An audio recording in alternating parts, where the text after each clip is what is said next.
Hey everybody, welcome to Live Coding with Jesse. Today we're going to do something that we've never done before on the stream. We're going to work with Salesforce. In particular, we're going to edit some Visualforce pages. So I'm going to start out with a little introduction to Salesforce since we've never used it before. You may not be familiar with it. So Salesforce is, as a product, is huge and does a lot of different things. So I'm only going to talk about the little piece that we're going to work with because I'm definitely not an expert on Salesforce. It would take quite a lot of research and training to learn it, everything that it can do. So I've learned enough to be able to do what we're going to do today. And even if you have no idea about Salesforce or what it does, as long as you know basic HTML and CSS, you'll be able to follow this stream because that's really what we're going to deal with. Maybe we'll use some JavaScript, we'll see. I don't think we'll need to, but you never know. So Salesforce, basically it's mostly used by companies who want to track like leads, customers, right? So marketing tool. We at the university that I work at use it a little bit differently in that at a university you don't have customers in the same sense that maybe another company would have, like a retail store or something. So we have our prospective students, right? So students, usually high school students, who are interested in coming to our school. So there are various ways that they reach out to us.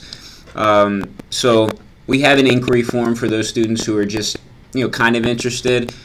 But then we also have an online application. That's what we're going to be working on today. And so what happens is when we have a student who's interested in coming here, they get into the Salesforce system, and then they're put into categories, and there's data available for our admissions counselors.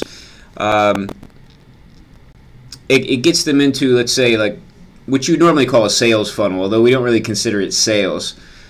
And as they progress through the stages, then different things might happen. They might get different materials.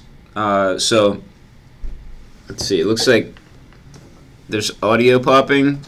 Alright, let me try to move my cords around and get them away from my mic. Alright, let me know if you're still getting the popping. That's odd. Some days, I think it has to do with where I'm putting my phone and where my phone's usually plugged into my computer. It usually has to do with where it is. Some days it's fine, and other days it's just, I don't know. Anyway, if it's fixed, that's cool. But anyway, we're going to deal with that part of the process where a student has decided that they're interested enough in our university that they actually want to fill out an application to go here. So we need to work on this application. Right now, we're using an application that does funnel data into Salesforce eventually. I did a lot of work on the current application to get it looking as nice as I possibly could, but there were a lot of limitations. So I have no direct access, so I guess it would be better if I showed you the current application instead of just talking about it. So the URL is not easy to remember, so I'm going to go in through this way, apply. Okay, so the application, to look at it, it's not terrible. It actually shares a lot of the styles that you've seen that we've worked on in other applications. So the header should look familiar. The white, the 3-pixel gold border, the shadows, even the shadows on the card. So everything is the same. Even this material design style of the inputs. So this was all done though with CSS that had to override what was already in there. So the only access I have to this is I was able to have the company that made this put in a link to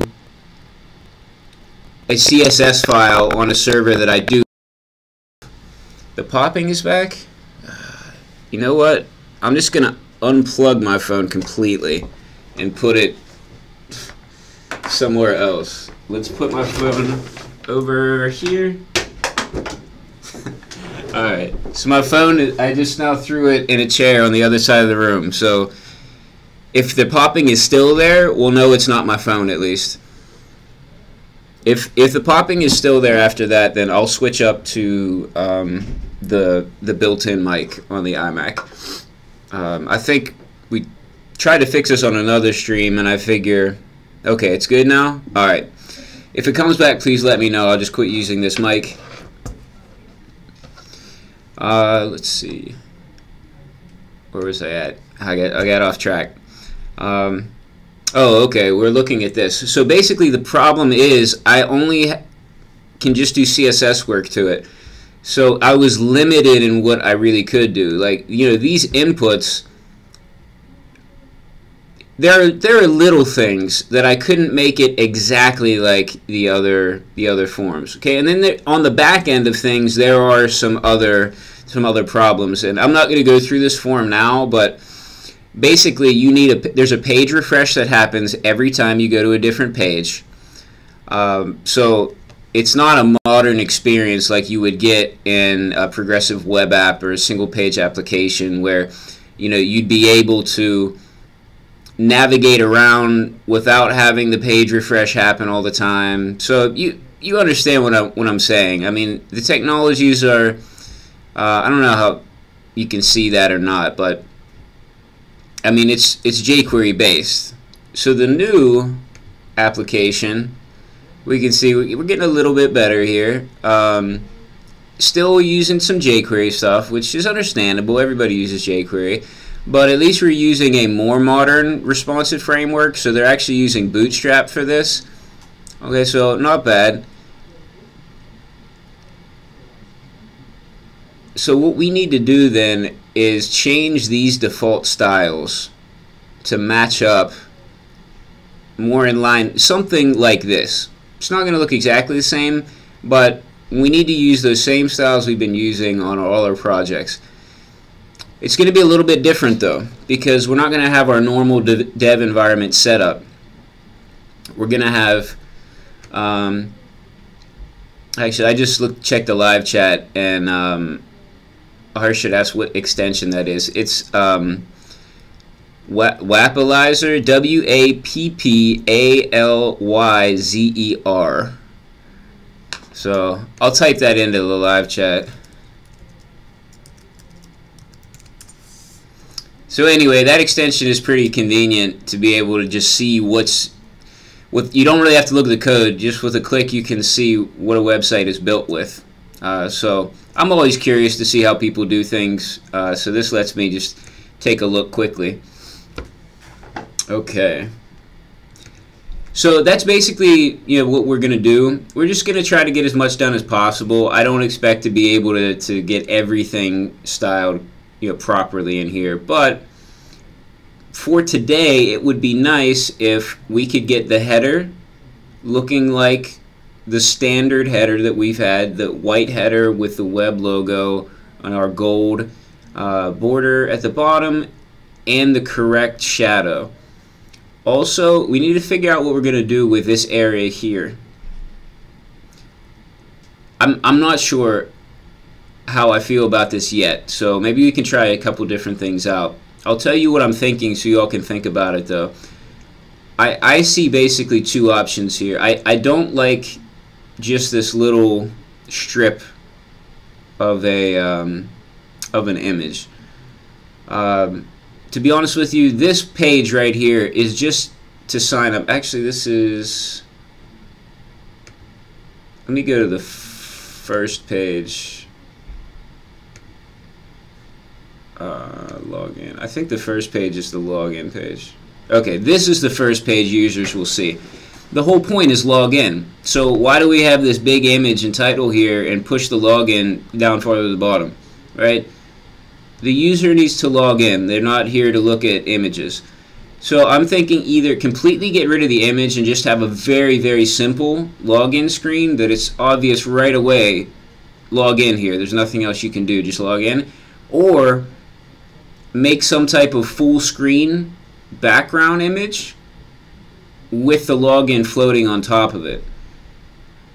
That way at least the login will stand out more and we'll have the image, and the image will obviously be not the focus. It will be in the background and the focus of everything will be the sign-in. So either way, my goal is to have the sign-in card be the focus.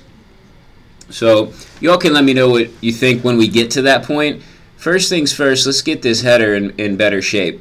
So let me pull over. Where do I have it? Yeah, let me pull over this Salesforce page.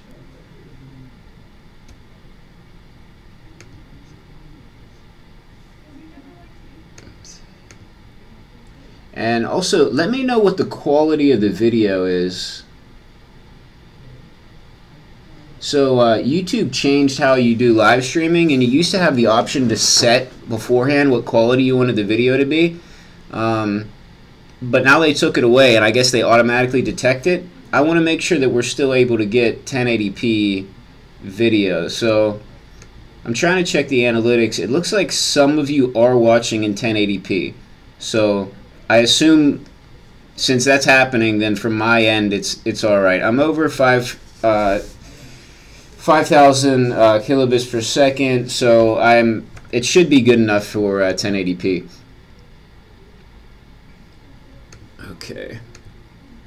So this is what we'll be working with as our file. So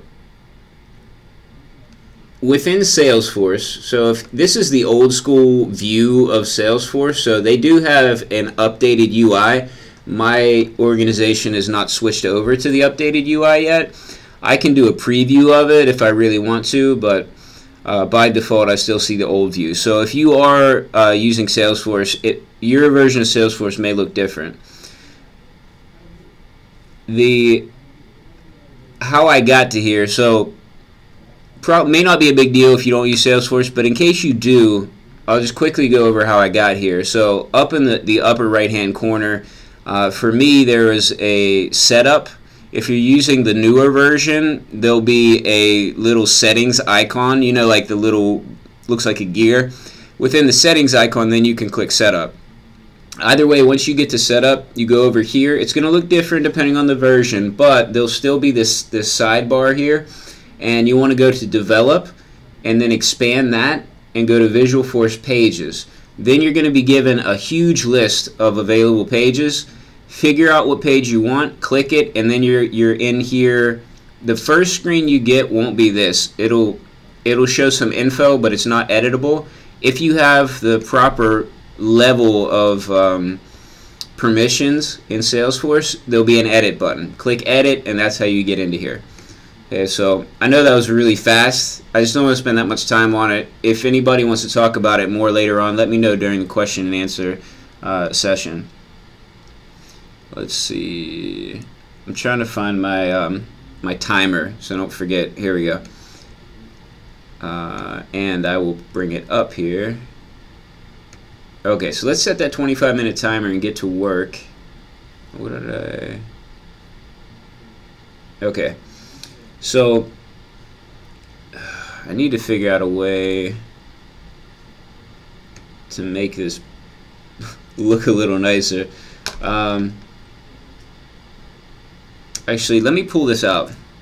Let's pull all this code out and put it in a code editor. It'll be a lot easier to see it in a proper editor. So I'm just gonna pull this into this page, and let's set this as HTML. Hopefully it'll deal with these custom tags. Yeah, that's not bad. It looks like it's dealt properly with some of these custom tags. So basically, Salesforce has their own I guess maybe like a templating system. It's this Apex, so APEX, right? So they have these Apex tags.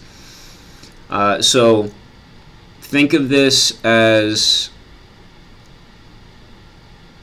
I don't know if I want to call them exactly components, like in the React view of components, but it's somewhat like that. All right, so it operates something like that. We could see that it allows us to insert, variables, dynamic content into the HTML. So I guess in a sense it does. You could think of it in a similar way as React lets you mix JavaScript into HTML. I know it's really not that. It's more you put HTML into JavaScript functions. But this is a similar thing, that we get to put programming concepts, right? In this case, variables, into HTML. We're not really going to be messing with that much, though. I don't want to mess with what this does by default. What I do want to change is the container, the HTML shell that's around this. So let's see. I just remembered I didn't really check the live chat yet. So hey everybody, just want to see what's going on quickly before I start. Okay. So let's just briefly go through some of this. You can see this looks, aside from all these Apex tags, it's a basic HTML page, right? You have your HTML, your head, title tag, all your links that are bringing in, right, your icons, your JavaScript, CSS. See, we're bringing in Bootstrap here. They do have some custom CSS where I have been unable to locate in Salesforce where this file is, this targetx.css. I would love to be able to just edit this file directly, but I can't find it, and I've already spent too much time looking for it, so I've just given up on that, and we're just gonna add our own CSS in. We may end up putting it in a style tag, or we could link to it from something else. We'll see. I could see pros and cons to either way. Let's see. Alright, so now we get to the body.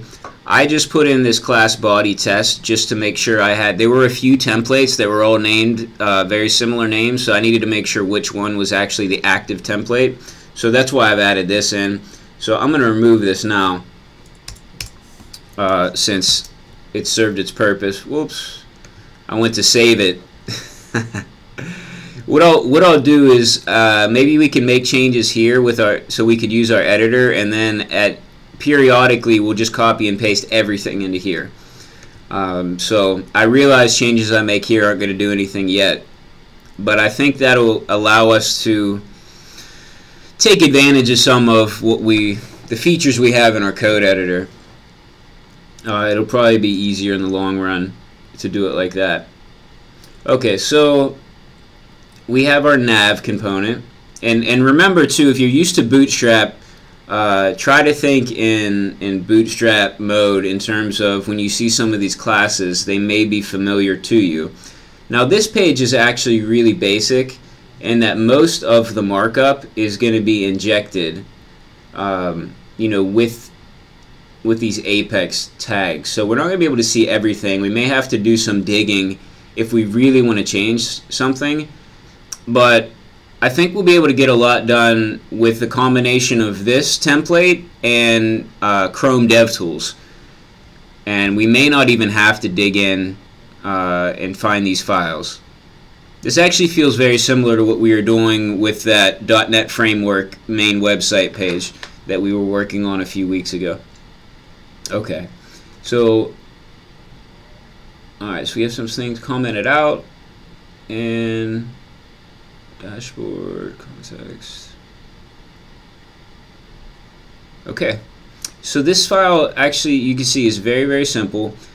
Like I said, really at this point all we're going to be doing with it is using it to add in some of our styles.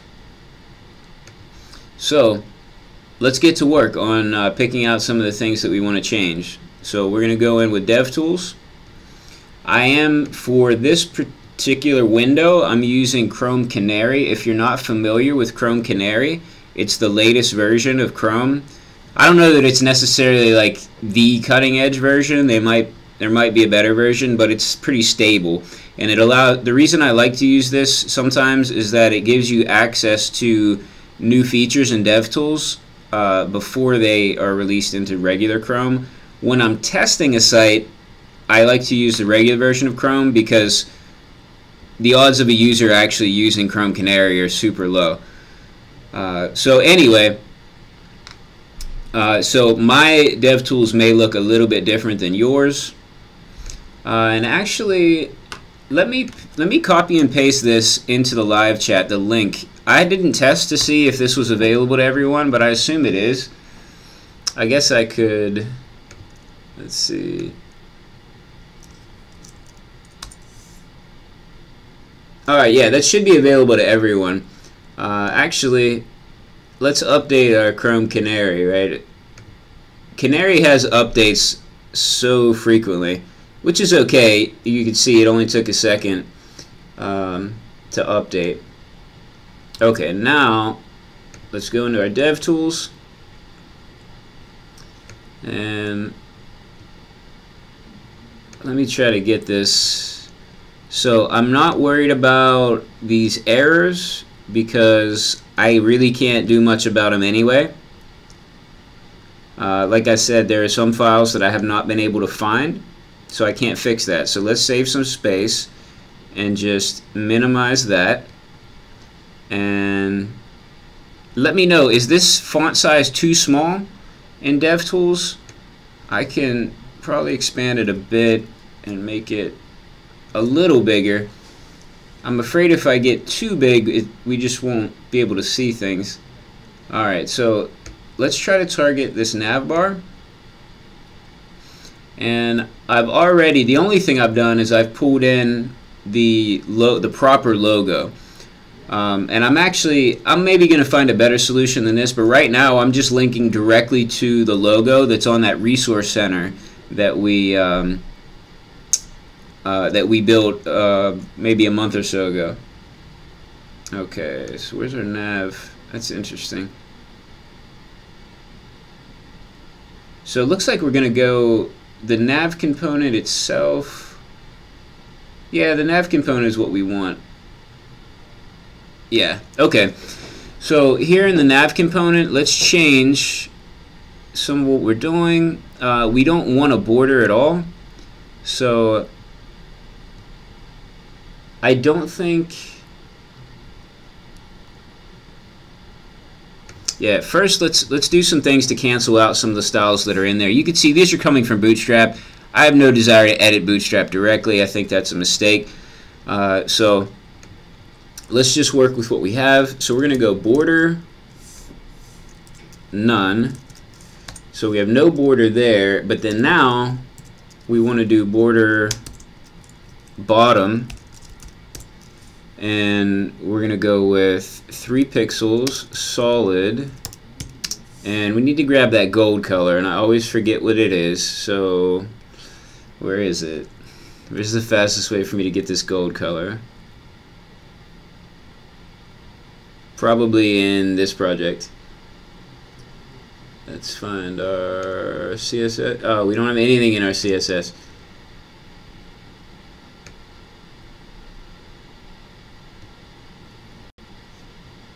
Let's see if I can find where we use this. Server public.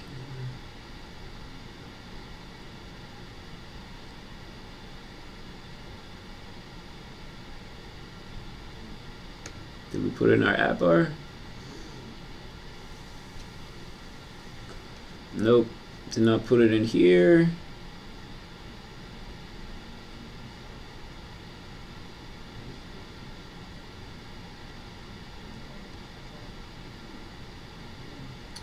I do not remember where we put all of the styles.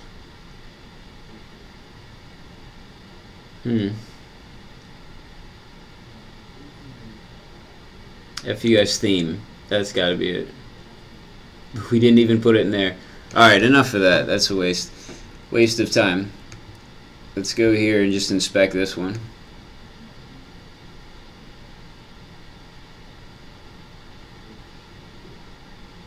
Come on. There we go. An H1? Really? That whole thing's an H tag. You see what kind of ridiculous stuff happens sometimes when you don't have control over the markup? My entire app bar at the top is an H1 tag. It's insane. It's an H1 tag. Anyway, that stuff just amazes me sometimes. But this is what I had to do to make a nav bar. The only element that would work for this was an H1. So anyway, that's just the way it is sometimes. You gotta work with what you have. Okay. Bringing back all these memories of when I actually did that work and how frustrating it was. It's a mix of fun and frustration. It's fun because it's like, I can't believe I just took this crazy markup and made something that looked decent with it. And then frustration because it's like, all I need is a div right here. And you can't do anything. You can't put the div in. Okay, cool. So we have our border at the bottom. Now we need our shadows. So let's grab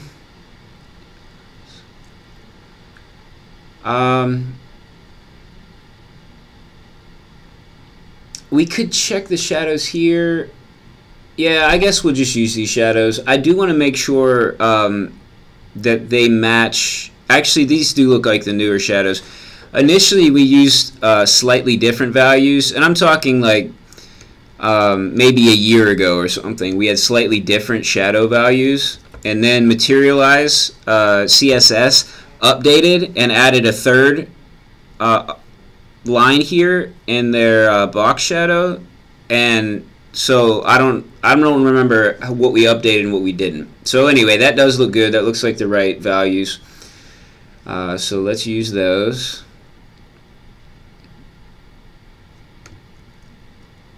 So we're going to throw in this. Whoa! It's not letting me paste that in. Let's try again. Box shadow. We're just going to grab the values this time, and we'll type box shadow on our own. Sometimes pasting into DevTools can be a little weird. If you accidentally paste the wrong stuff, it just rejects it. Yes, it worked that time. Awesome. Whoa. Maybe it didn't. What did I do? Oh, I accidentally typed box sizing, box shadow. That's what we want. Okay, great. And that should work. Let's check back here. We can't really see it, but there should be a shadow. You can slightly see the shadow.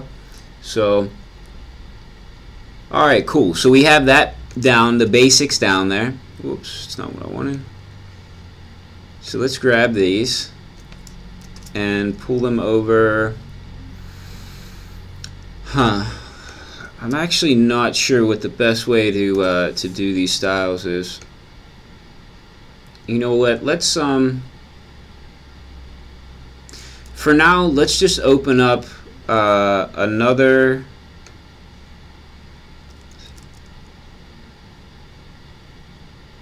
file here, and whoops. Let's just start putting styles in a file, and then that way we don't have to make a decision on where to put the styles in yet. Navbar, yeah, let's just use Navbar.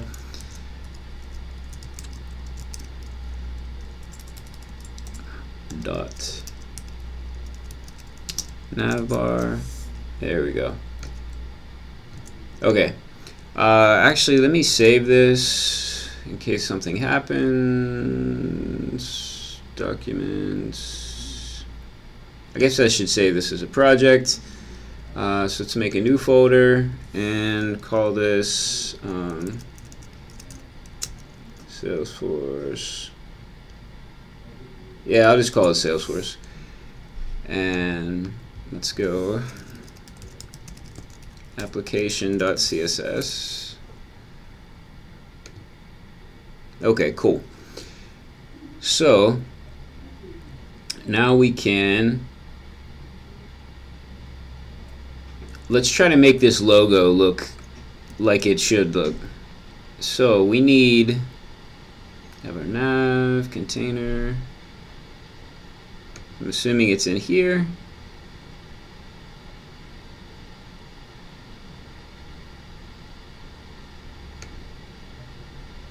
There we go. So target X header university icon. Wow, that is quite a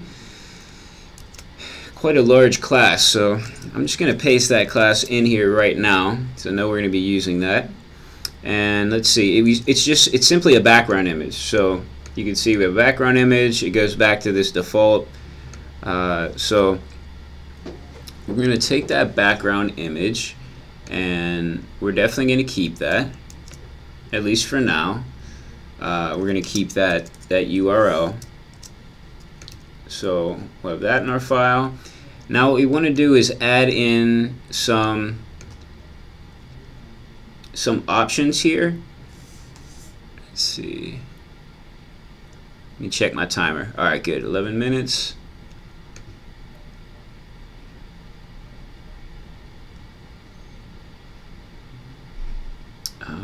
Let's see. So, wow, it's been a while since I just did straight up CSS. It's background.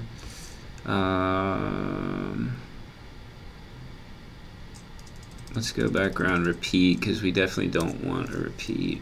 No repeat. And then background, is it size? There's so many background properties. There we go. That's what I wanted. Size, cover, contain. Google container. I don't want.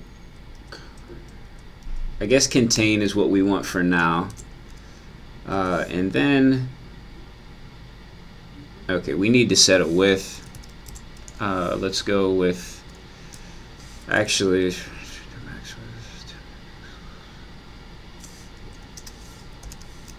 there we go. That looks good. Let's check that out for a minute. Okay. How's that size look? Actually, I like that size. That's not too bad. Let me see what it looks like here. Nice. Alright, that's actually... Let's see. What's that breakpoint? I think we'll be fine, even... Great. Alright, I really like that. I think that's perfect. So let's copy this over and paste it. I do want to see if we even need this no repeat. Yep, we definitely need that. I was hoping we didn't need it when we put the contain on, but we will. So always worth it to try to save a line of code though. Oh, there we go. Okay, awesome. Alright, so it looks like our header is looking a lot closer to what our standard header is. Now we definitely want to change. I don't mind this online application. I actually really like this font. I'll have to double check and see what font this is. I'm interested in seeing what they have loaded already. Let's see, font family. Huh, it's just Open Sans. That looks really nice being thin like that. Obviously we're going to import Roboto. That's the font that we use for everything. I'm not going to do it right now though. We'll see how things go. So I think let's change this to that green color, the font color to green, and then we'll change these icons to green. I just got to do this. I really hope these are font icons or SVGs. If not, we're going to totally replace these icons. Actually, we might replace these icons no matter what.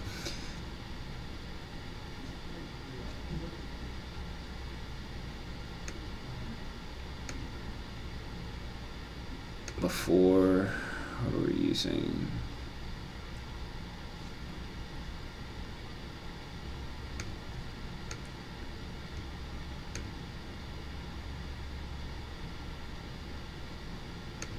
Interesting.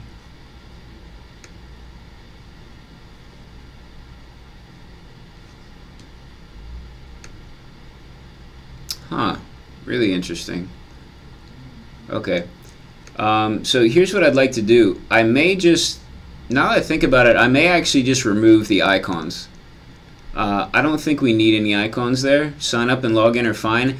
Here's the one thing I did not like about those icons. Okay, obviously those weren't material design style icons, but aside from that, it seemed to me like that icon was supposed to be a male, a silhouette of a male head. Okay, so I would rather use an icon for a person that would be gender neutral. That's just a personal preference for me, and I think users would appreciate that, even if it's just they don't realize it. I prefer to do it like that. So in this case, I actually like it better without the icons. I think the icon and the text was unnecessary. So while we're down here, let's grab all this, and we're going to reset the content. So let me grab all this.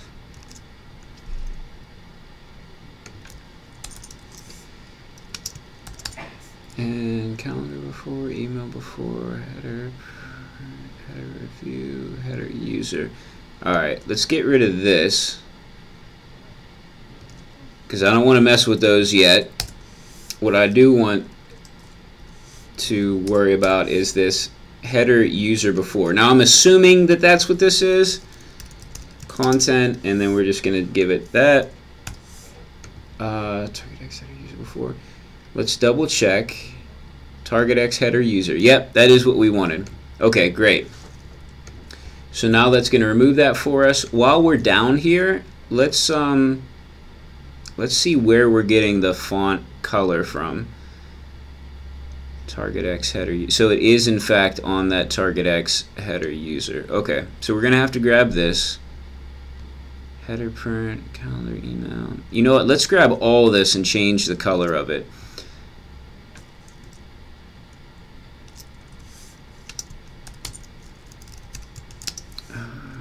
Let's go to 214.2a. Okay, this will be that green color.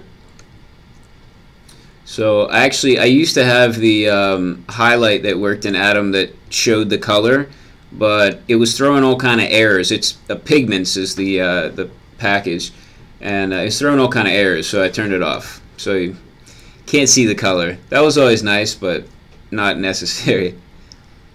Okay, great. So that should be fine for the font color. Let's just change it here, just so that we can get a nice visual. Okay, there we go. And let's see. All right, let's see what we have here. Where we're getting that color from. Target X header university name. Great. Let's just add this here. And we can manually add it in here just so we can see it. Great. Okay, now I'm going to change the font weight, the size probably at some point. For now, this is okay. I just want to see what the colors look like. And I want to see what the color looks like for this online application, but I think the gray might work out. It might look nice with the gray. So we're going to try it, but maybe we'll switch it back. So let's see. Actually, let me do this. Color. I'm going to add in another attribute, and that way we can switch back and forth between the two colors more easily. Okay, so here's the green. Let's zoom out because a user will almost never be zoomed in that much. And we're going to toggle back and forth.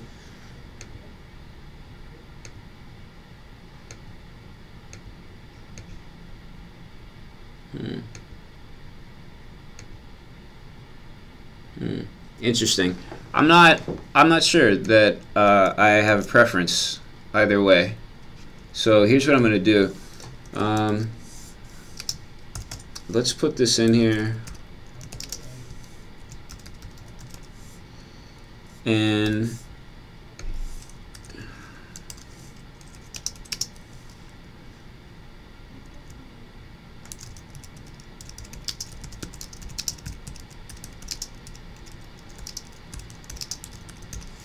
okay, we'll just make a little note so that later on we can make a decision on that. Okay, my timer is up, so I'm going to do 5 minutes of question and answer in the live chat, and then we'll do another 25-minute session of just some CSS. This is actually pretty fun for me. I mean, I started out doing a lot of CSS just like this. People would come to me with existing sites that needed work done, and I would go in there and just try to make the best of it. So this is very like natural and fun for me. So I'm having a good time. Hopefully you all are enjoying it as well. I read an article yesterday.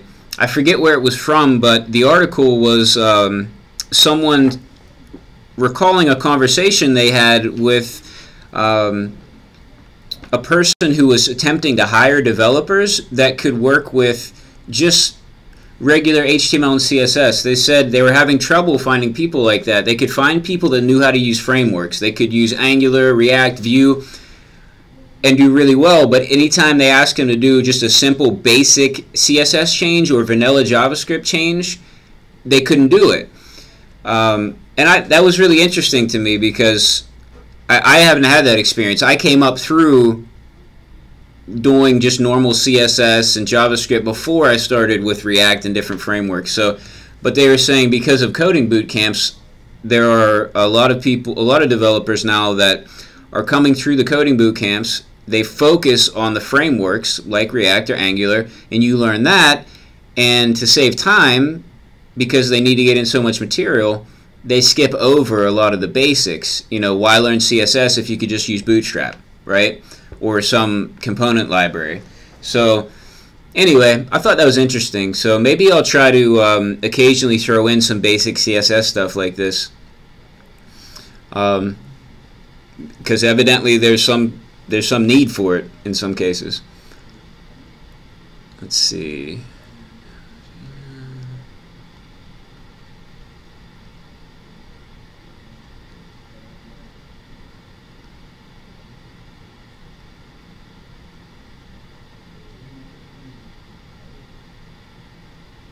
Okay, Umberto is saying the image looks very gloomy. Are you talking about this image in the background? I think at that point in the stream we were talking about this image. So potentially, yeah. Actually, this image is the default stock photo that came with this this application. So we hired a third-party company that's not Salesforce, but they developed this for Salesforce, and this is their default thing. So I don't even know what school this is, but we're definitely gonna, if we keep an image, we are going to take that out. Actually, I just made up my mind. We're not gonna have an image in it first. If people higher up than me tell me I need to put an image back in, I will, but we're gonna save so much time by not having to go through images and pick what image we want for this, and then edit the image. Okay, so let's just do that. And then of course I would want to have responsive images, so I would want multiple crops and sizes. So we're going to save a lot of time. No.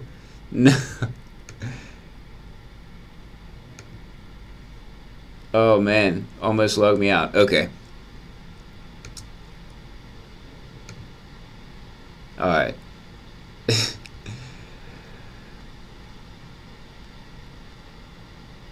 Oh, cool. So Michael Creel says, my first time watching you live. Awesome. Thank you for joining us. Hopefully you're still joining us. I know you sent that message a while ago, about a half hour ago. Yeah, but that's awesome. I'm so glad that you could join us live, and thanks for letting me know. So feel free to send me any comments or questions that you have, and I'd love to hear more from you. Harshit says, I guess Salesforce is the company who made Heroku. Oh, really? I did not remember that. That's cool. Yeah, Salesforce is a really big company. They just either built or bought one of the biggest buildings in San Francisco for their headquarters. So they're quite a successful company right now. Harshit says the editor looks like Notepad++. Yeah, it does. It definitely looks like Notepad++. I was not in a hurry to use that that built-in editor.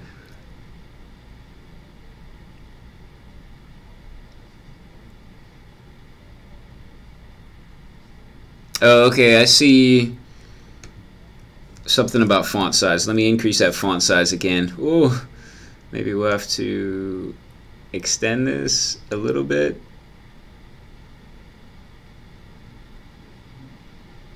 Alright, maybe right there will be alright. Oh, Michael says, here in the woods of Mississippi, I'm struggling to get 360. Probably not your fault. Oh, man, I'm sorry. That must be really hard to see everything. I'll do my best to describe everything, because it's probably tough to see it on 360. We're talking about video quality. So, anyway, Michael, awesome you're from Mississippi. I don't recall anyone ever on the stream saying that they're from Mississippi, so you might be the first person.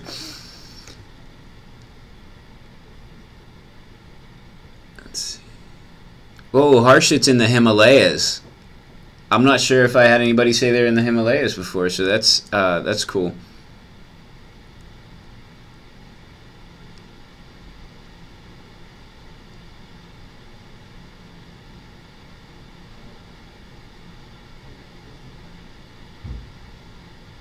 Alright, so my timer is up. I'm gonna grab a pen and write down where I'm going to leave off here in the live chat so I can find it more quickly later on. And let's do another 25-minute coding session. And the first thing that we're going to do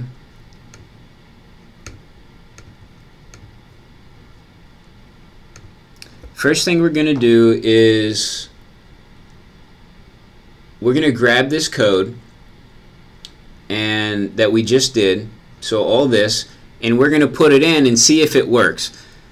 I definitely want to test it periodically because I'm not sure if this is enough to override the styles that are in there right now.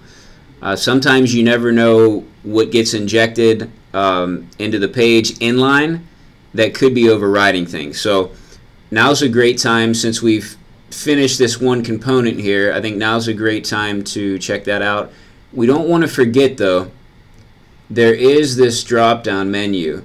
So, oh great, okay. I was worried that it would mess up a lot when we changed our styles.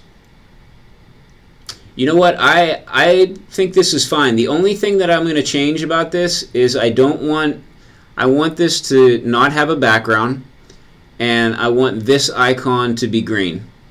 Let's go ahead and change that now, and then we'll check it. We'll check out the code. So icon bar. Okay, so for the icon bar, Nav Bar default, Nav Bar title, icon bar. All right, let's change this to 4.2a, and oh goodness, this is how they did it.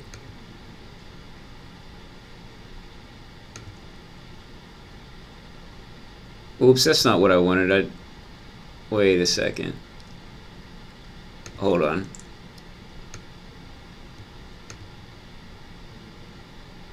This is so interesting. Okay. Border color. Alright, let's get rid of that border.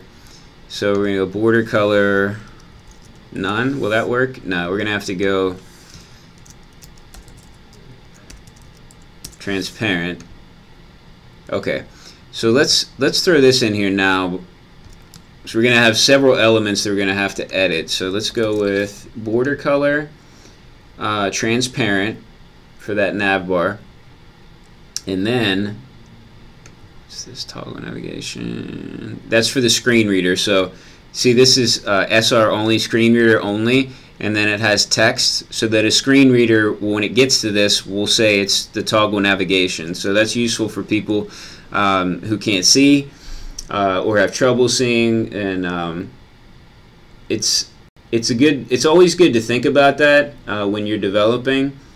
So I think it's something that is really easy to forget, but it's so important for people with disabilities to be able to have access to the site. It may not seem like a big deal, but to that person, it's a huge deal. Alright, so did that actually show up as green now? It did. Yeah, it was just a bit hard to see. Border radius 1 pixel. I want to double check what we're using on our other sites in terms of border radius for these. So let's quickly go to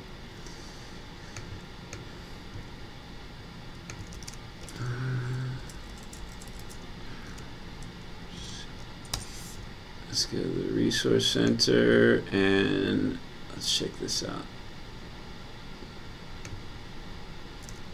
It's not letting me zoom. Why not? Oh, that's weird. There we go. My trackpad has been acting a bit weird. Okay, so it looks like there's no border radius on those. So let's change that up. I'm going to leave this open so we can reference it more quickly. Whoops. There we go. Okay, so now back to here.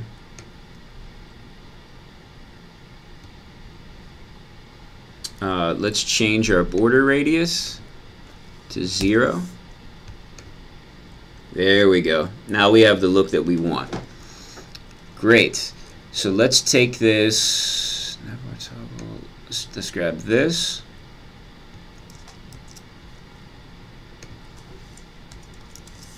And we're going to grab this one.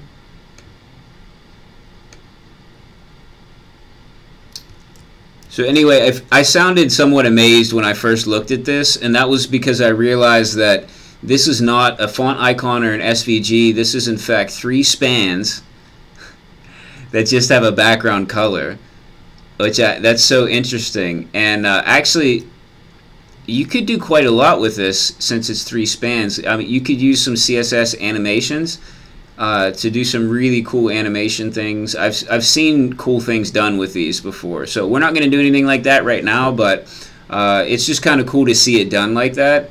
I've seen it before, but I never do it like this. So it's just kind of interesting to see how other people do that. And okay, I didn't copy that yet. Okay, and we can remove these because we don't really want to change that. Alright, now I think it's time to test this out. So let's copy everything that we have here. And let's paste it in. So let's find a good spot here in the head to put in. Oops, you know what? I forgot. That's not how our flow is going to go. It's good to have a good workflow so things don't get messed up. So I have a lot of experience with having to work with old systems or within these other systems, and so you kind of have to just improvise a workflow since you can't have it ideally the way you want. So here's the workflow, what the workflow is going to be. We're always going to edit this file first and then copy and paste everything over. That way we can have a copy locally, and actually I'm going to need, let's just save this now in our projects under Salesforce. So let's call this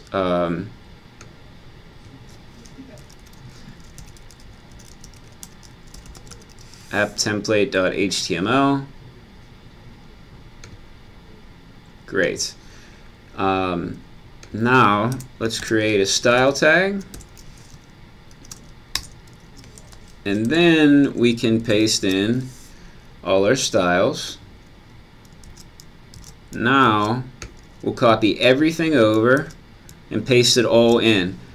It might seem kind of weird to do this now, but if we start editing multiple places in here and going back in and trying to edit things, it's going to get difficult. It's much easier to just every single time we do something completely replace everything than trying to scroll through and find the exact spot where we need to edit things. So in the long run, the feedback loop is going to be much shorter if we just do it like this. Control A, Control C, Control V is really fast to do. I'm sorry, I'm on a Mac. It's Command. So anyway, so let's do save. I recommend quick save if you're working in Salesforce. Save will take you back to the original page, and then you have to hit edit again and go back in. Quick save lets you stay on this page. So let's do a refresh and see how much of what we've done is actually gonna work. Okay, not too bad. It looks like our colors are good. The border is good. I can see the shadow. Great. Obviously the logo, the color here is, I believe that's green. It is, but we do have an issue with this still showing up. So that's one thing we'll have to override. And let's check this out. Oops, we have a hover. I never took away the hover effect. So we want to get rid of that. Okay. So let's do that. So two things we need to do, get rid of these guys and then get rid of that hover effect.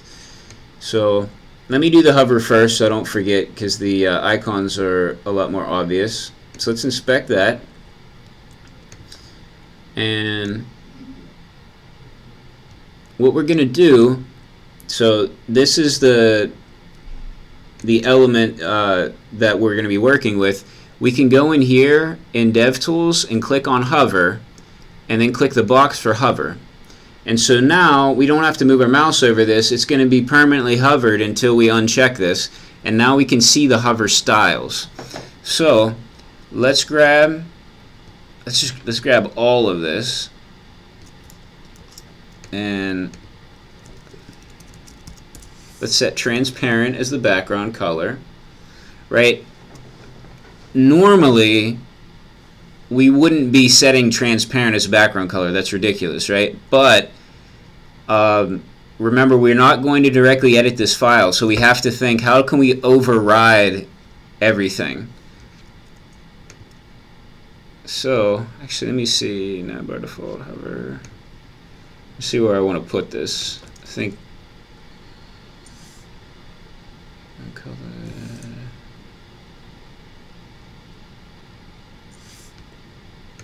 You want to put it here? Yeah, that makes sense. We're going to have to give a little bit of thought to our organization of our code. And actually, I messed up on my workflow here. It should have gone here first.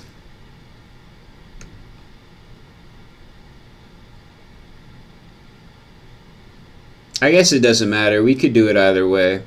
It might save us a step if we just did it all here. But I would kind of like to have a separate copy. Oh yeah, transparent. Okay. So you have that here. Let's save that there. And so that should be taken care of. And then finally, let's go in here and inspect this and make sure it should be this before. You know what? Maybe we edited the wrong thing.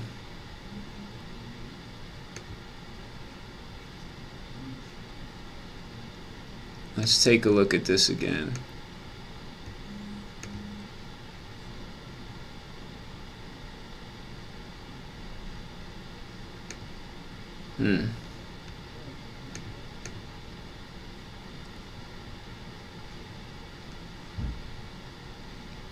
That's interesting.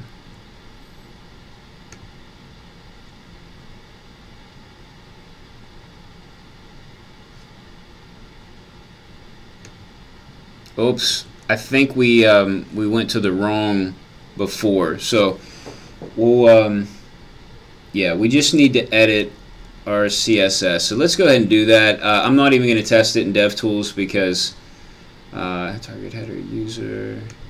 We want it to be span before. Okay. Because I am 99% sure that this will work just like this. And we'll just amend this here. Alright. Now let's give it another test before we move on. Quick save. This kind of thing really makes you appreciate live reloading. Great. Okay, so that works now. No. Okay, we've done something wrong here. Let's double check what we had here in our code. Navbar default, no type of hover. Oops, this is the problem. Transparent.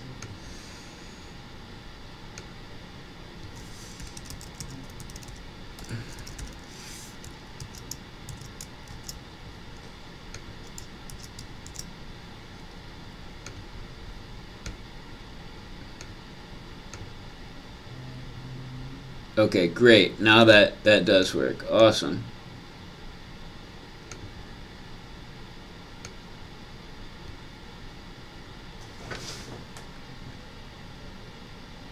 You know what? I think we have a hover effect right here on this text. I can barely see it. But let's see. What would it be? Probably on this span. Let's check out the hover on this span. No. Let's check out the hover here. Yep, there we go. Okay, so on this this A tag, we have a hover effect where the color changes. Yeah, I mean that's not a huge deal. You can barely tell, but I'll see it. So let me change that. Hover focus. This will be an easy change. Here's how we're going to do that. We're just going to go this A tag, target X header user.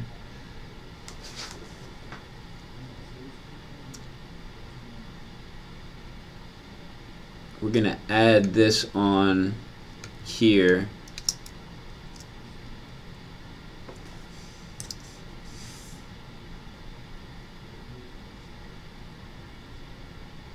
There we go.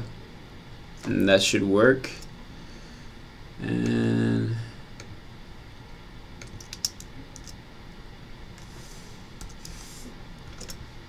okay. I'm not even gonna test that. That's definitely gonna work. Okay, awesome. So we've got a totally redesigned header. I don't want to say totally. I mean we didn't do that much here, right? And we just removed some things. But now this already, just because we did the header, I think this already looks like a Franciscan University website according to the updated styles that we've been using. So awesome. Awesome. That looks a million times better than what it looked like an hour ago. Sorry, that sounded like I was I was bragging on there. I'm not I didn't mean for it to come out like that. I'm just happy that this all worked out, and I'm happy with the way it looks right now. All right, so let me check out the time. 8 minutes. Okay. Let's see.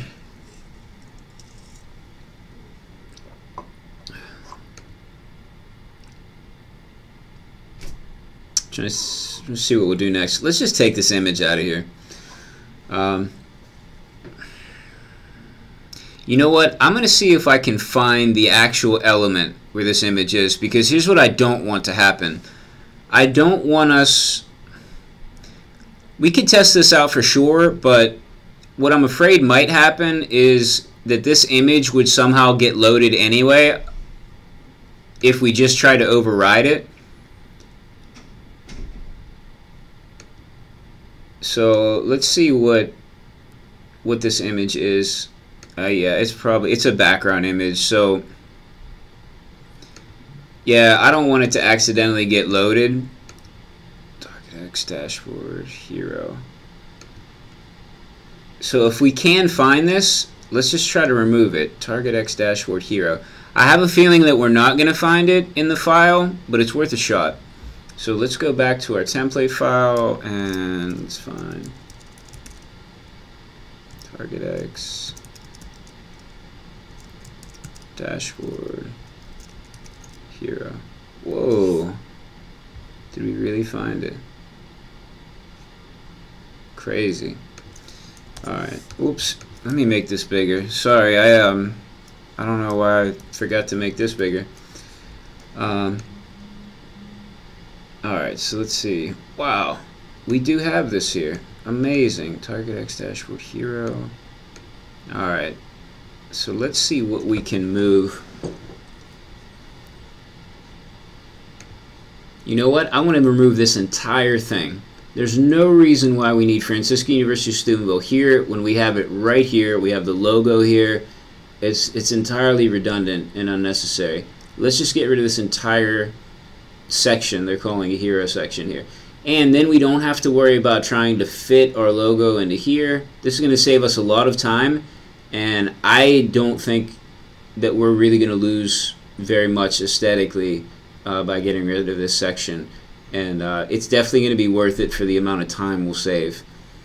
So let's, for now, I'm just going to comment these out. I do have a backup of this, so we can mess it up as much as we want, and I have backups. But for now, I think it's still better if we just comment it out, and then it'll make it that much easier to bring it back if somebody sees that and freaks out and wants it back. So, insert hero. Alright, so I'm hoping that I don't get an error by taking things out. But let's find out. I know when we were working with C# and we tried to take some of this stuff out, we got an error and we had to do some other stuff. But this should be fine. I was afraid that would happen.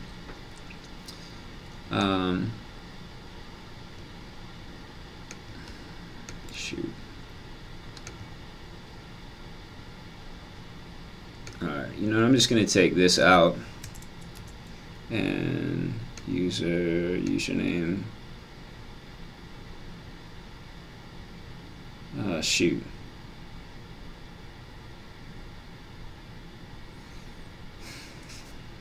Hold on a second.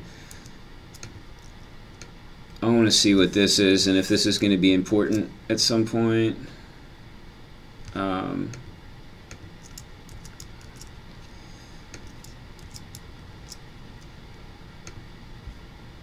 we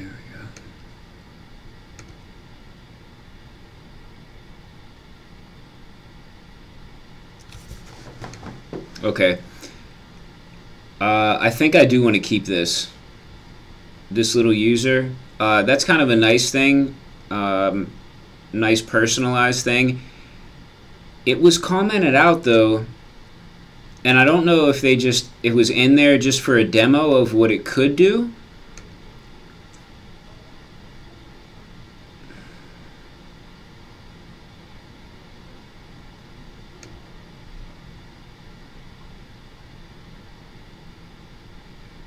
You know what? Let's log in and see what this really does on the interior pages. So we're going to need to sign up. So it's great. I bet I get admissions pamphlets and stuff mailed to me now. Email address. Maybe if I use my franciscan.edu address, somebody in admissions will realize that. What? I have a user already?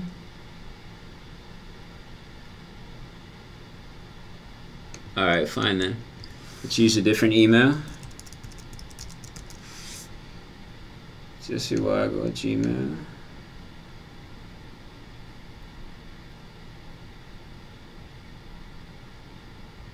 It actually wouldn't be a bad idea for me to get these mailings. I'd like to see, and then that way if there's any UI issues with the emails that they send out to prospective students, I'll be able to see them. Where's my email?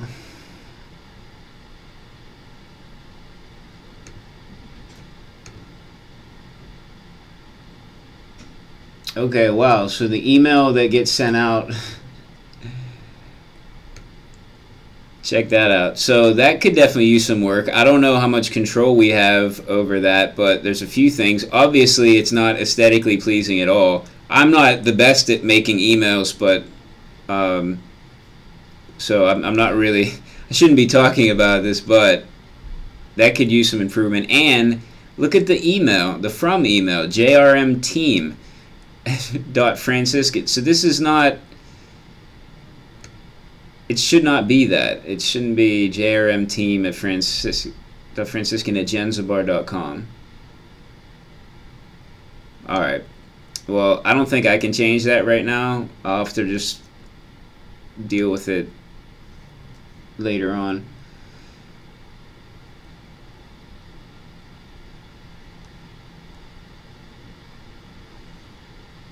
Alright, so I'm going to create a password.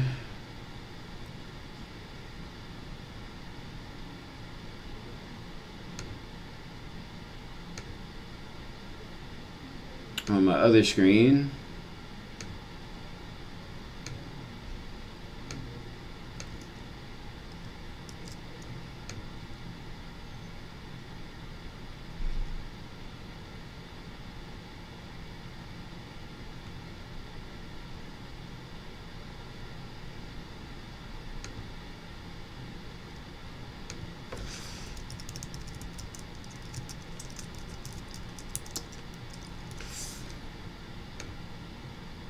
Okay, so I was making sure that I added all of that to LastPass so I don't forget it. So let's log in.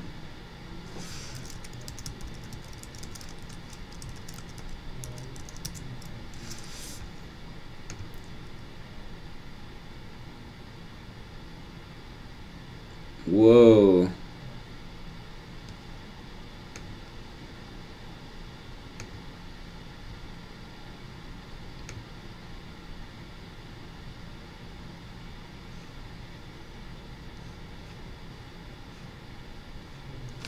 Interesting.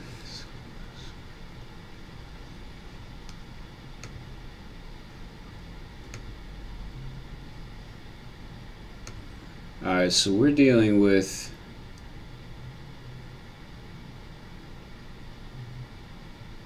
and this is Angular. Are they using Angular for this? This looks like Angular.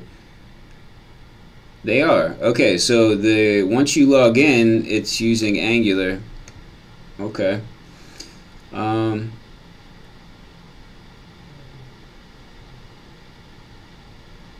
So I guess we're going to have to do a whole different set of styles for all the interior pages.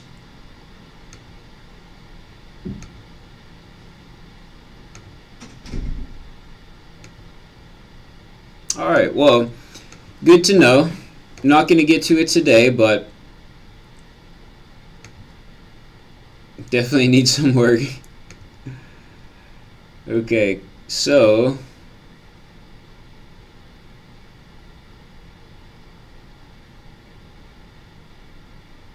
that's taking a lot longer than I would expect.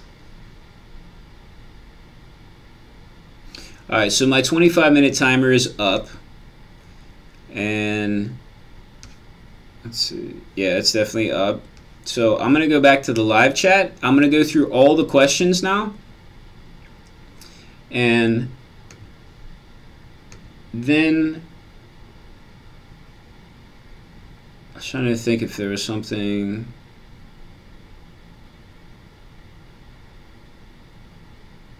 No, for some reason I thought there was something something else I wanted to do, but now I can't think of it. So I'm just going to go over the questions in the live chat. So we'll pick up where we left off after the last break. So we're done with the coding portion of it, which is good because I can't get this page to refresh now anyway. But really nice. Definitely, I for sure wanted to get the header finished today, and we accomplished that. We actually got a little bit farther and started checking out the code for that hero section. So it was a good day. And hopefully you all got something out of that, just for some CSS stuff. I wasn't quite as interactive as normal, mostly because I don't need as much help with the CSS. Let's see. Alright, so let me find out where I left off. Okay, so alright, I can't pronounce this. PATVQ. I'm just going to say the PAT. So the PAT says, hello, I want to build a simple portfolio blog site so I can update my progress, so make posts in learning coding. Do you know any tutorial with Django or Node.js blog creation?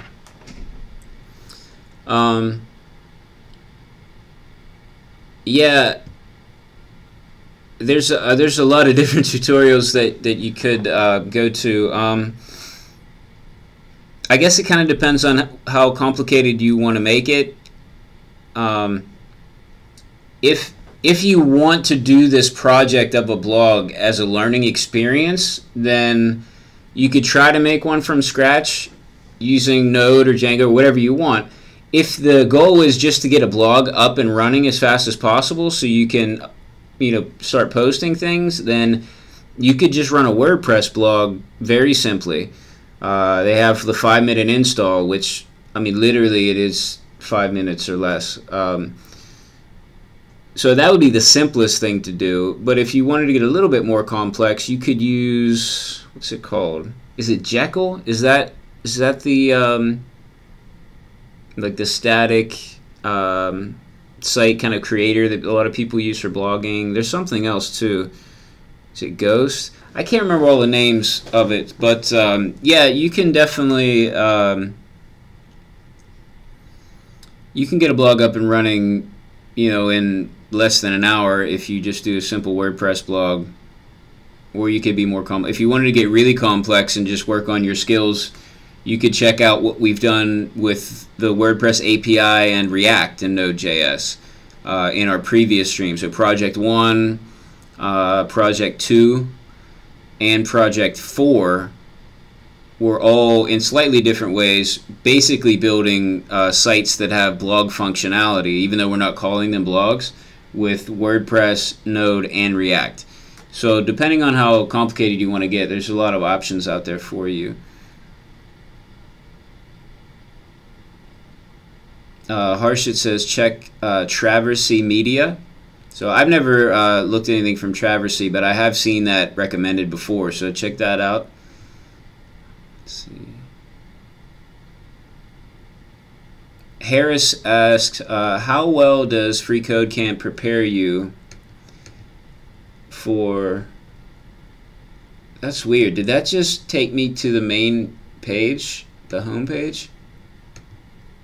It did.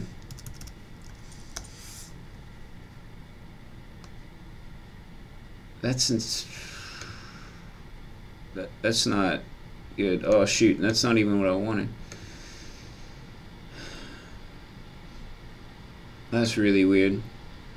Actually, let me take this out now before somebody sees this, because I know this is probably just a demo user, but I doubt that they would want that. Alright, let me remove that and this.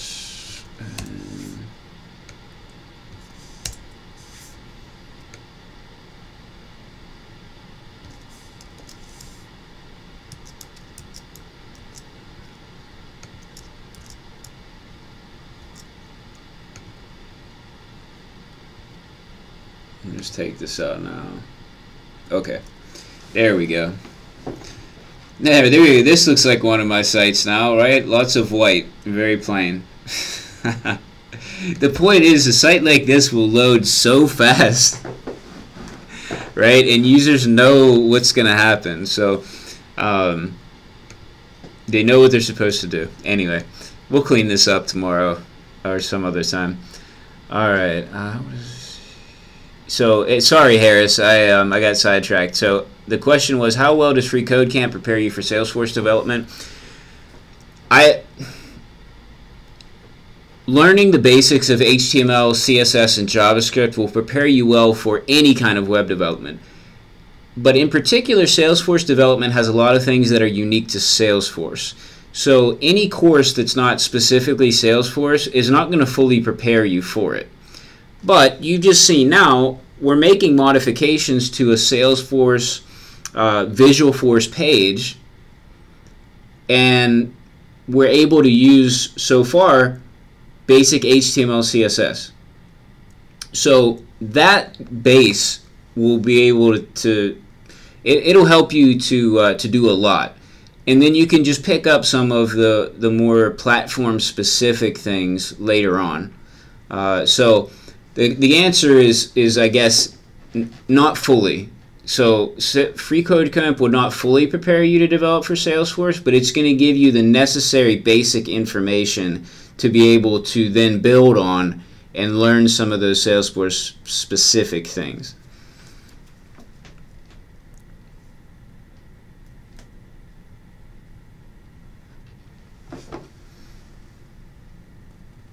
Someone says, Rook says, the screensaver behind you is mesmerizing. Do I have a screensaver behind me that was on? I didn't even notice. Let me see what I didn't realize you could see that. Oh, cool. I guess you can see that screen. This is a really old Windows laptop that I have an external monitor hooked up to, and I never use it. It doesn't even have an internet connection. I used to use it for testing, but I just can't stand it. It's too slow. I don't have patience to deal with that old slow computers. Blake says, I didn't catch what Salesforce is. Can you re-explain it? Rook recommended rewinding the live stream to see it. I'll give you a very short explanation, though, in case you didn't do that or if anybody else is interested. Salesforce is a platform that's mainly used by businesses to track customers or potential customers or clients, get them in a sales funnel and track them along the progress of being a potential customer to actually being paying customer, and then doing remarketing and things like that. So Salesforce can do a ton of stuff, but I think basically that's the main goal of how a lot of people use Salesforce. In our case, for my university, we're using this to help us organize the process that we go through to attract potential students and to have them actually go through the process of enrolling and coming to our university.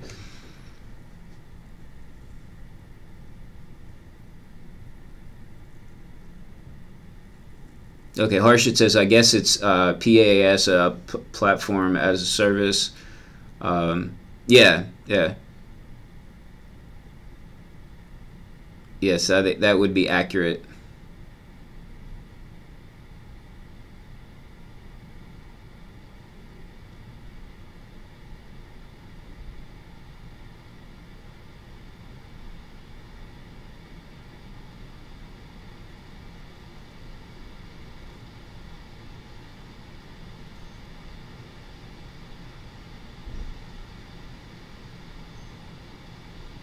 Okay, Michael says, regarding Atom, what packages are you using? A lot of packages. Let me bring up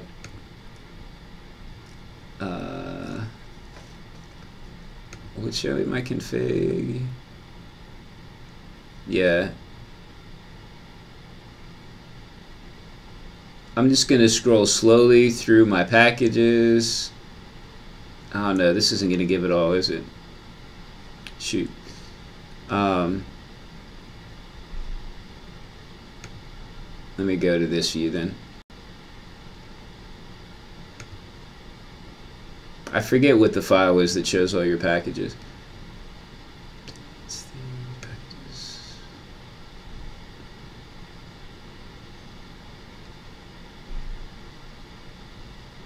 So I'll zoom in. Oh, I can't. I was thinking I could zoom. I'm just going to scroll through these slowly so that you can check them out.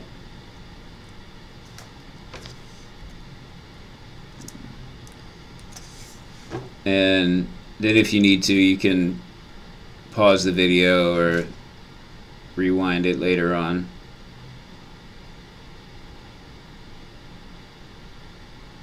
Okay, so these are my packages.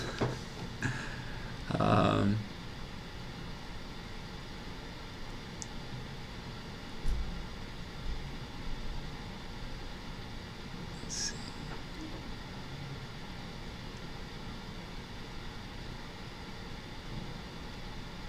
Oh, okay, cool. So some of you are saying where you're from. So Tennessee. So let me see. So Dione, is it? Let me know if I'm pronouncing that wrong. Dionne. So I'm thinking it's Dione, but correct me please if I'm wrong. From Tennessee. So that's cool. You're from Tennessee. I'm going to be in Tennessee speaking at a conference at the end of November. So November 28th and 29th. I don't know what day I'm speaking yet, but I'll be in Nashville. So if you're going to be around Nashville and can go to a conference, check it out. It's called November. The tickets are still on sale. It's going to be on a campus at Vanderbilt University. So anyway, check it out if you can, and I'll be there. And if you're there, come and say hi to me. Also, if you have any recommendations for what I should do when I am in Nashville, please let me know if anybody has some Nashville recommendations. Cool. Blake's from South Carolina. Cool. I love Charleston, South Carolina. That's one of my favorite cities. It's just I've rarely ever seen a city so beautiful as Charleston, and the food there. Oh, it's just amazing. If you like seafood, Charleston's the place to go.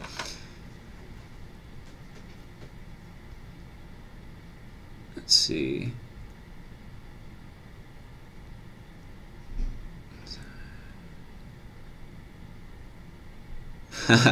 Michael said that email that I showed earlier looked like a phishing email. Yeah, it does.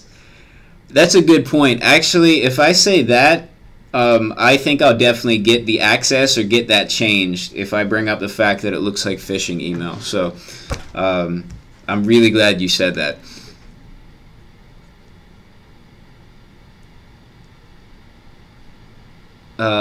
Peter asks if I've ever played BF 1942, so Battlefield 1942. I have not. Is it good? Should I play it? But is it a first-person shooter? Because if it is, I can't play it. I get really motion sick when I play first-person shooters. I can't handle it. I used to take Dramamine, which is it's a pill that you can take that it relieves motion sickness symptoms, but it also makes you really tired. So I used to take Dramamine at night, play Call of Duty. I'd play with my dad, and then play until I was too tired and just fall asleep. Otherwise, I'd be so sick.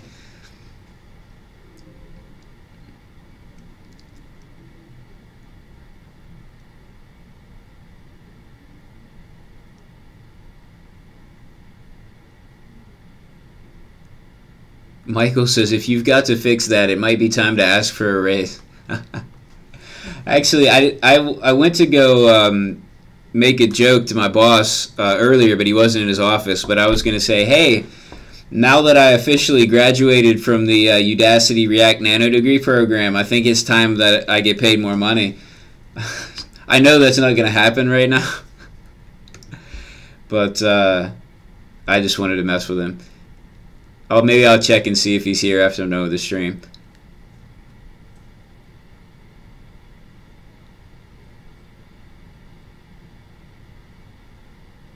Okay, cool. Alessandra or Alessandra? Let me know which way to pronounce it. I don't want to mess it up. says Gatsby JS. I think that's what I was trying to think of, Gatsby. So that's for the, I'm sorry, this is for the blogging thing. Earlier we were talking about an easy way to get started blogging. Check out Gatsby JS. I haven't used it yet, but I've heard really good things about it, like at conferences and things. So I recommend it in the sense that I've heard that it's good.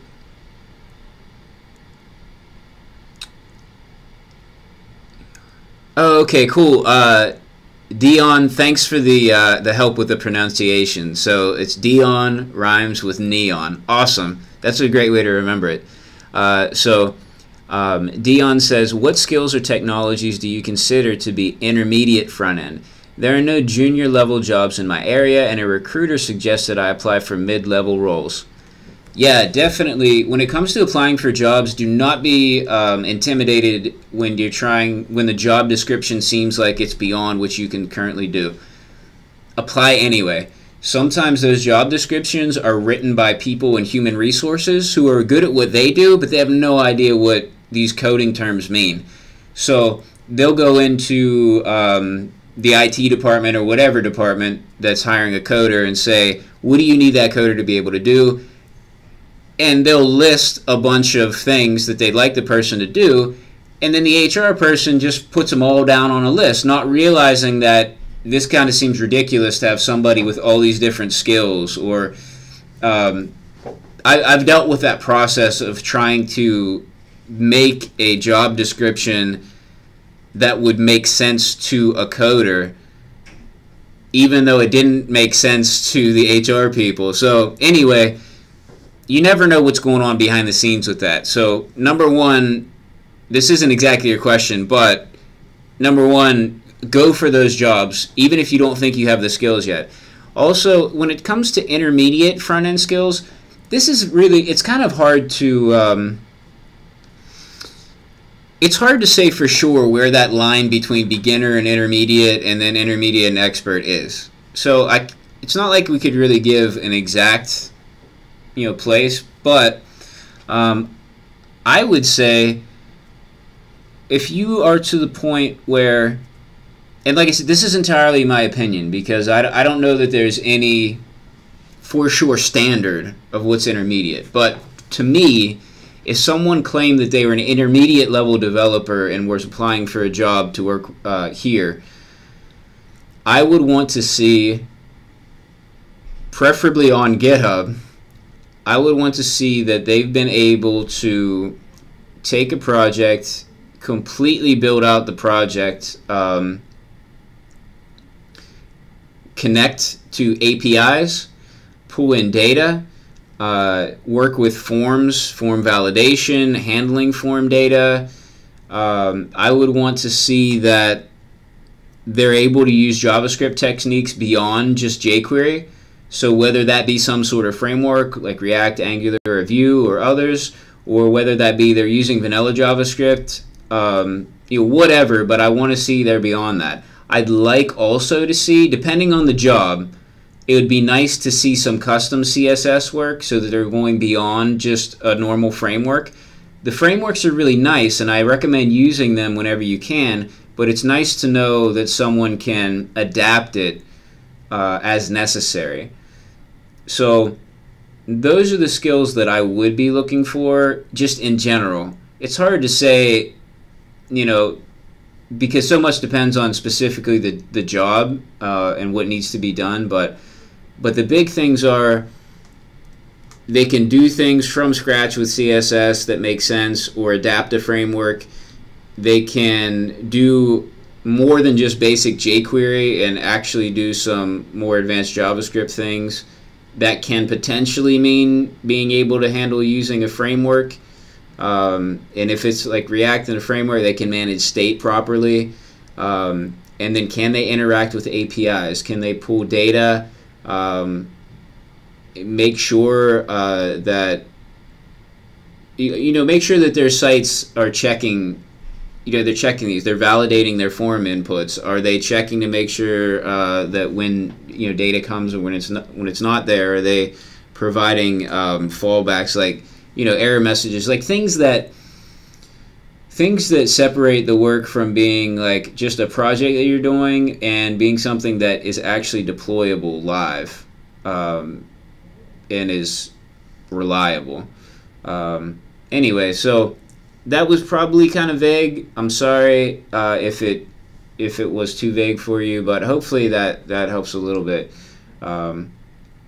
But in general, my advice for that kind of thing is just keep working and keep pushing yourself and doing projects and keep applying.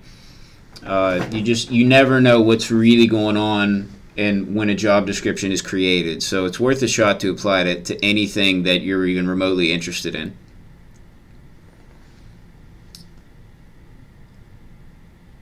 Okay, Blake said, did you see my question on Ajax? I did not. Let me scroll up.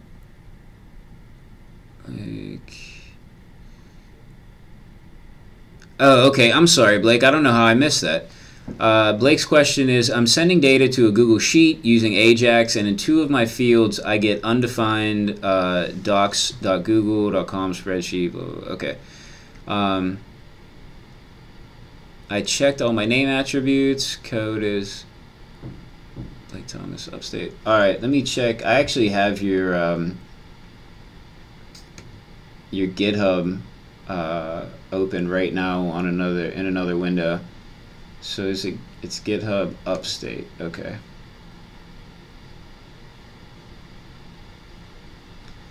So I'm assuming it's in contact.js. Yeah, that's where you're sending to Google Sheet. Okay, I'll check that out after the stream. I don't know what time it is. Yeah, if I have time today, I'll check it out after the stream. Otherwise, maybe I'll check it out tomorrow, and I'll let you know. Maybe I'll just submit a pull request. I don't know. We'll see. Anyway, I see it now. Sorry I missed that before, Blake. I've worked with sending form data to Google Sheets before, so hopefully I'll be able to sort it out. Now, I won't be able to see what code you have going on your Google Sheet in Google Apps Script. So if the problem is on that side of things, obviously I can't do it, and I won't be able to fully test it out. So if it's something obvious that I can see, I can help with. Otherwise, I probably won't be able to help. I could always maybe try to make my own sheet. We'll see how much time I have.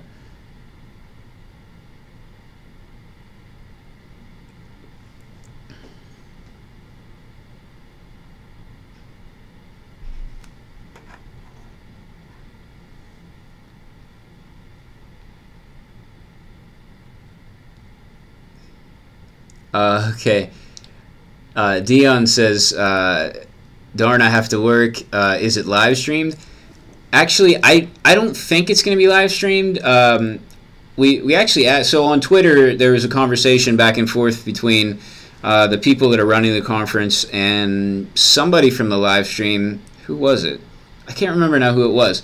About live streaming stuff from the conference from November, and it didn't seem like it was going to happen, that it would be live streamed. So probably won't get live streamed. If the internet's good enough, I might try to shoot some footage, if I'm allowed, and either live stream it or upload it to YouTube. It's going to, like I said, it'll depend on the quality of the internet there. So I'll try to put out some content no matter what. I know the keynote talks are going to be put on YouTube. I don't think they'll be live streamed. So I may or may not, my talk may or may not be on YouTube. So we'll see.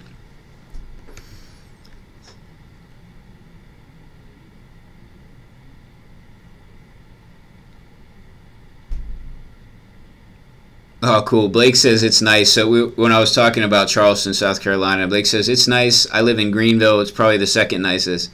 Cool. I've never been to Greenville. Maybe if I have a chance, I'll have to check out Greenville too.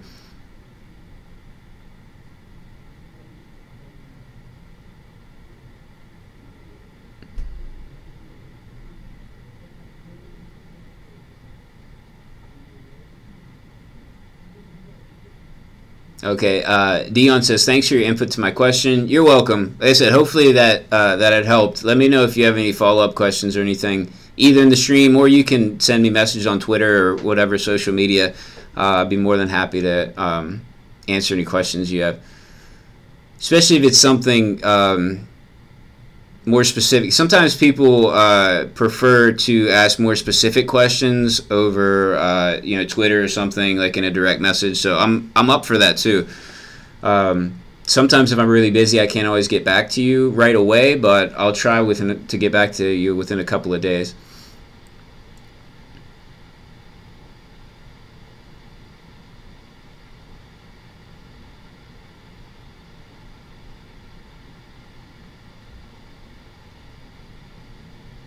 Okay, Blake saying, asking if I want the Google script. Yeah, actually, if you could send me the Google script, then that would be helpful, because then I could make my own and test it.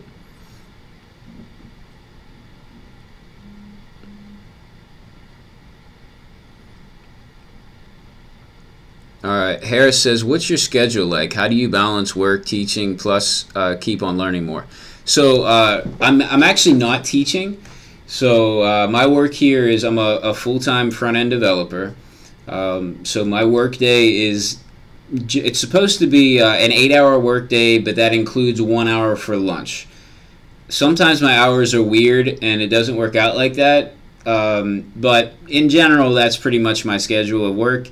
I usually work on Saturdays on learning more. So if I have a class or a client on the side, I do that work on Saturdays. Sometimes I do it before I come to work and on my lunch breaks. Occasionally I work at night during the week. So I don't really have a consistent schedule for that other than Saturdays. So I don't like to always work on Saturdays, because I do want to spend time with my family, and I have four kids, 8 years old and under. So I'll probably be taking a break from working on Saturdays now for a while. I don't know. We'll see. Unless something comes up, like a project or a client, I don't. Maybe I'll take a break until after the new year, because I've been pretty busy since basically this whole year. With side projects. So that's kind of how I managed to learn more. With the teaching thing, I was actually hoping to be able to teach a little bit in the computer science department this semester, but things kind of fell through with I was planning on doing some sort of team teaching thing, but the schedule of the teacher that I was team teaching with, things are a little weird. It didn't work out. So I'm hoping that maybe next year it'll happen. I don't know that I would want to teach an entire course all by myself and deal with paperwork and all that stuff. But if I could team teach and just come in and teach certain topics and not have to worry about all the other stuff, the administrative tasks that come along with teaching, I'd definitely be up for that. There's a web development course here in the computer science department that I would love to get in there and teach some of the newer techniques for web development. But for now, I like doing what I'm doing, so I don't really have like a burning desire to teach. I used to teach high school, and it was nice, but I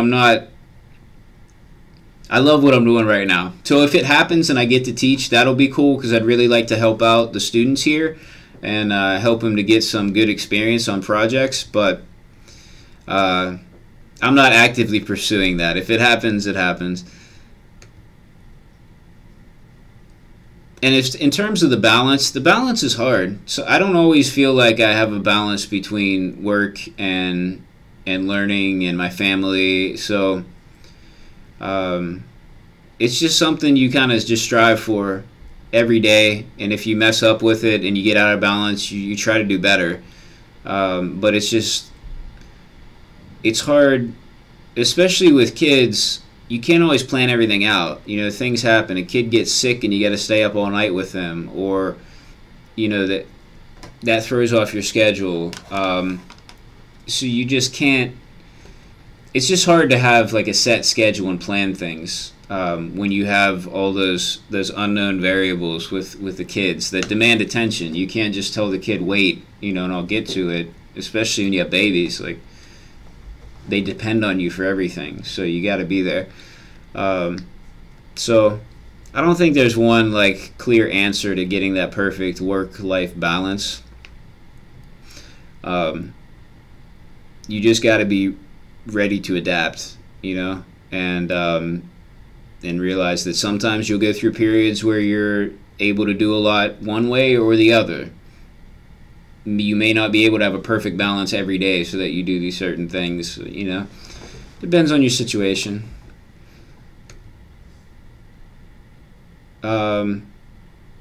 Michael asks, do you think freelance sites like Upwork are worth it to try out?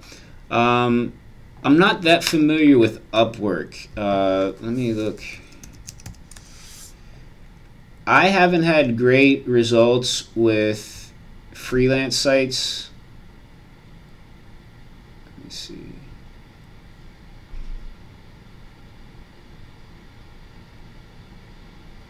Okay, Upwork looks a lot like TopTal, and I haven't worked for TopTal, but the concept looks the same, and I actually like the concept. So the concept is more like this Upwork or TopTal is the middleman, and they try to pair you up with clients, and they handle all the contracts, paperwork, payments, all that stuff, and you just get to do the work.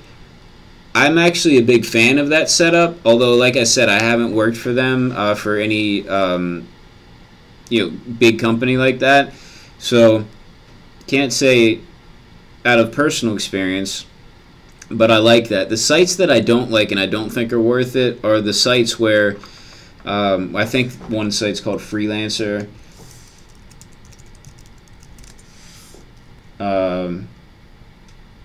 Freelancer. Yeah, is where you go on there and it just seems like people are doing work for nothing. They're trying to outbid each other, undercut the prices. It just doesn't seem worth it unless you have nowhere else to go and you really need to build up your portfolio. People just aren't being paid what they should be, what they're worth. So anyway, that's my opinion on it. Like I said, I don't have a ton of personal experience with all the different kinds of sites that do that sort of thing. So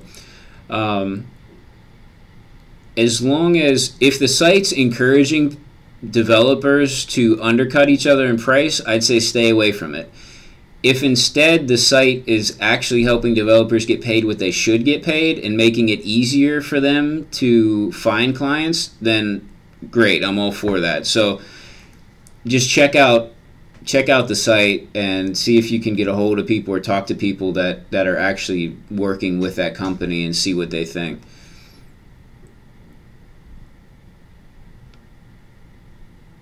Rook says, the screensaver is back. Okay, I see it now. I can see it in my... That is kind of cool. I never see it because it's always behind me.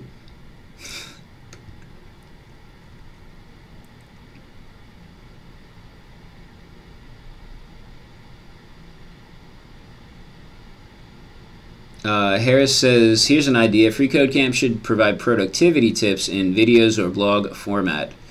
Yeah, that would actually be pretty cool. I'd have to think about it. I could probably do something. I certainly have complete freedom to post videos on my own YouTube channel. I'd have to probably run it by Quincy if I wanted to do a different style of video. But he'd probably be okay with it as long as I came up with topics and the quality was good. So I could think about that. And there are probably other people that can do it, much better quality videos than me and have better, better topics, better opinions. So, yeah, but that's a good idea. I'll keep that in mind. yeah, let me know what kind of things you all would like to hear about, and I can either work it into the live stream or try to do videos and put it on my YouTube channel. I'm open to suggestions.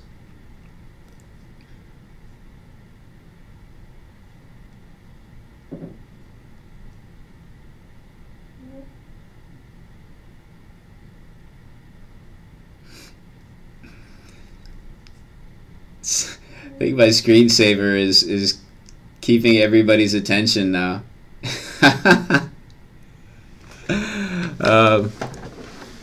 There we go. Do you want me to try to block it out? I guess I can't. It's just still there. Let's see.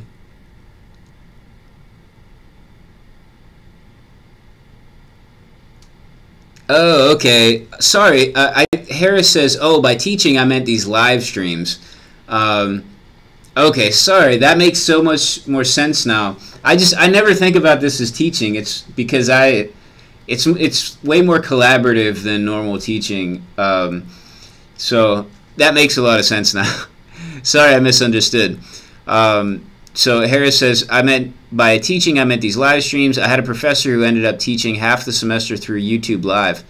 That's really cool. I would like to do it like that.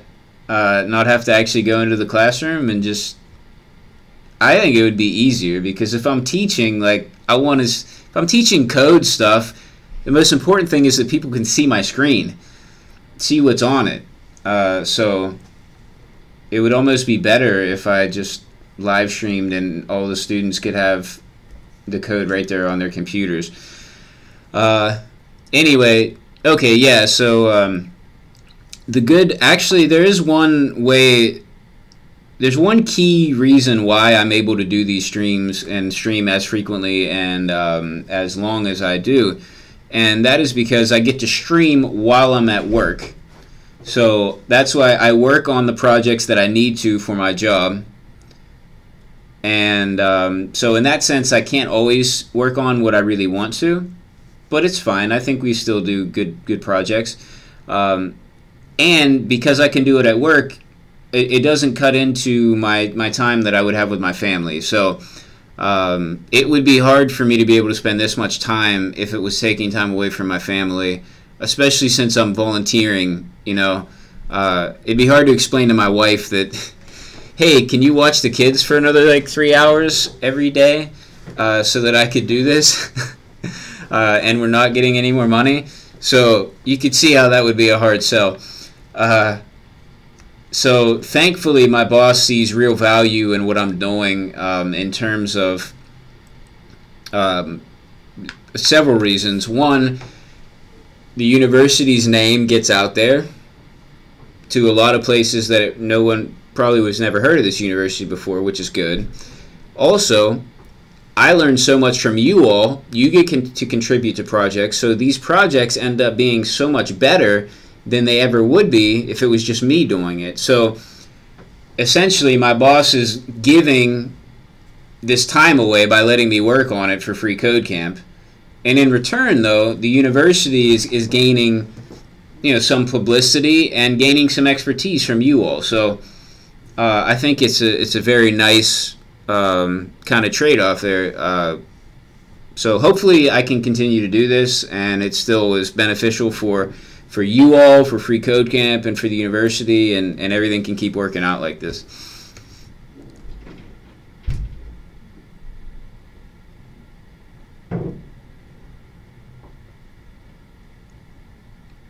Alright, Rick asks, what is the most effective object-oriented programming language to learn in a short time frame to land an entry job? Any suggestions?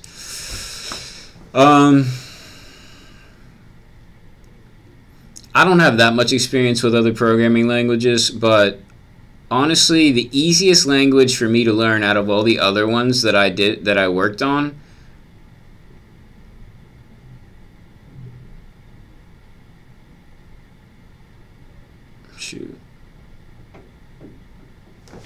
I don't know. Let me think about that for a second.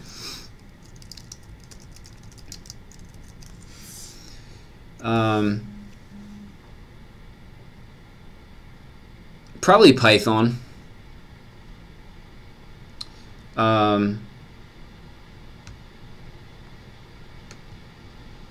Yeah, Python. So just to give some context, I have worked with C++, C#, PHP, Java, and Python. And some of that was just doing basic tutorials. But Python did seem to be the easiest for me to pick up. So Python right now is really big with machine learning and stuff like that. So if you're interested in that field, then I would check it out.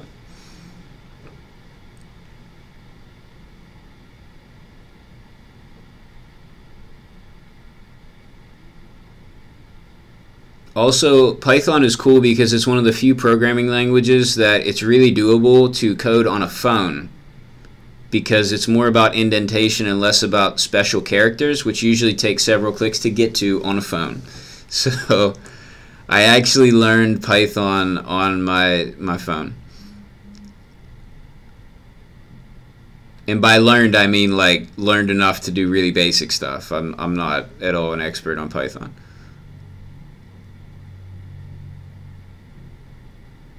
World says, do all frameworks use Ajax under the hood?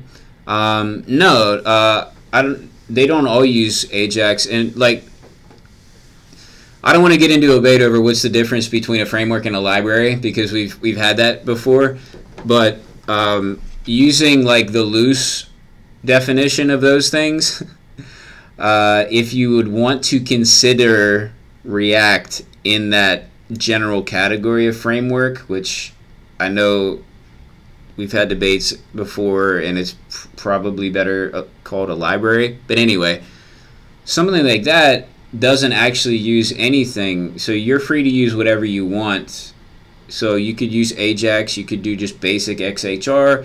You could use Fetch. What's the other one that people always like? I can't remember. There's some other way to do it. No, it's totally slipping my mind. I always have suggestions from people to use it. But anyway, it doesn't actually come built in. So I guess the answer would be no, not necessarily.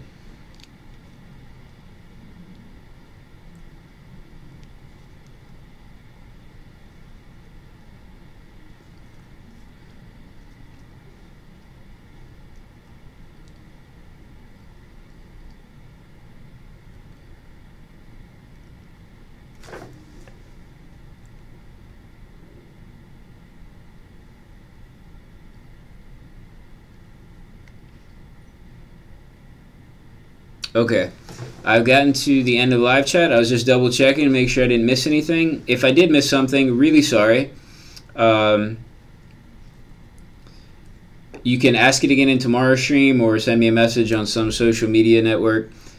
Let's see. All right, that's it for today. I should be back tomorrow. I don't think I have anything going on, so it should be around the normal time, somewhere around 2 p.m. Eastern time. I will be back. We're probably going to be working on this this app some more. This has been a project that I've had since May, and I keep putting it off because it didn't need to be done. So finally, I just want to get it done so that when I finally get asked if I did this, which nobody's asked me about it, which is another reason why I haven't done it, when I finally get asked if I did it, I can just say, hey, check it out, and it'll be done, and everyone will be impressed. So it'll be this for a little while until we get it done. I don't think it'll take that long. Hopefully not. So anyway, I'll see y'all tomorrow. Until then, have a great day.